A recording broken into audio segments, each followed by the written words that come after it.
নববর্ষ সবাইকে। তোমাদের পয়লা বৈশাখ কেমন কাটলো অবশ্যই আমাকে জানিও। আমি তো সকালবেলা ঘুম থেকে উঠেই আগে চা খেয়ে স্নান করে বড়দেরকে প্রণাম করে নিয়েছিলাম। দেন একটু রেডি হয়ে আমি একটা ভাইরাল প্লেস আমাদের এখানে বেশ সূর্যমুখী ফুলের, ওখানে চলে গেছিলাম। অনেক দিন ধরেই ভাবছিলাম যাবো যাবো, বাট যাওয়া হচ্ছিল না। আর আমার তো কলকাতায় ফেরারও প্রায় টাইম হয়ে গেল, তাই ভাবলাম যে পয়লা বৈশাখ আজ সেরকম কোনো কাজও নেই, তাহলে যাই। এই জায়গাটা আমার দিদাবাড়ির কাছেই ছিল, তাই আগে দিদাবাড়িতে গেলাম আর দিদা একটা মিষ্টি দিয়েছিল, ওই মিষ্টিটা খেয়েই আমরা চলে গেলাম। দেখো জায়গাটা অনেকটাই সুন্দর, আমরা মাঠের দিক থেকে গেছিলাম, বেশ ভালো জায়গাটা আর খুবই সুন্দর।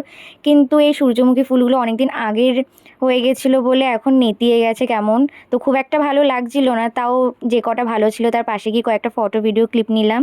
দেন বাড়িতে এসছে, আর আজকে তো লাঞ্চে অনেক কিছুই ছিল, চিকেন, চিংড়ি মাছ, ইলিশ মাছ, তারপরে লাউয়ের একটা আইটেম ছিল, আর চিংড়ি মাছ বাটাও করেছিল, আর অনেক কিছু করেছিল। আজ যেহেতু পয়লা বৈশাখের দিন বেশ অনেক কিছুই রান্নামা করেছিল।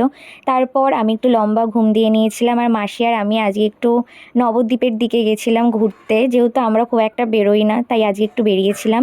আর একটা আইসক্রিম আর সিঙ্গারা খেতে খেতে গঙ্গার ধারে বসে অনেকক্ষণ ধরে বেশ গল্প করছিলাম, আর হাওয়াটাও তো খুব সুন্দর ছিল, উঠতে ইচ্ছে করছিলাম, বাট কি আর করা যাবে, রাত হয়ে যাচ্ছিলো বলে বাড়িতে আসারও একটা তাড়া ছিল। দেন বাড়িতে আসার পর আমি ডিনার করে নিয়েছিলাম। তাই তো আমার পয়লা বৈশাখের দিনটা এভাবেই কেটেছে। তোমাদের কেমন কাটলো অবশ্যই আমাকে জানিও, আর আমার ভিডিওটা ভালো লাগলে please do subscribe to my channel and see you soon. Ta ta, bye by.